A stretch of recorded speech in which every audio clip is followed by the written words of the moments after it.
back to another video, guys. Out here at this gorgeous lake once again, and real quick, I'm sure everybody knows how to do it, but this is one of the coolest, easiest features on this truck. What's the purpose? I really don't know, but I wanted to show it to you.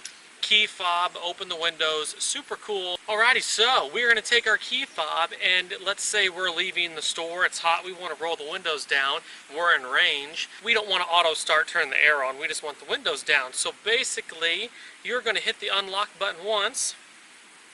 The second time you hit it, you're going to hold it and watch the windows roll down. Let's see it again from another angle. Unlock once, unlock and hold twice. Really cool, especially if you have tinted windows. So hope you guys like this video. Like, comment, subscribe. I'd be more than happy to answer anybody. Hope you enjoy your day. See you on the next one.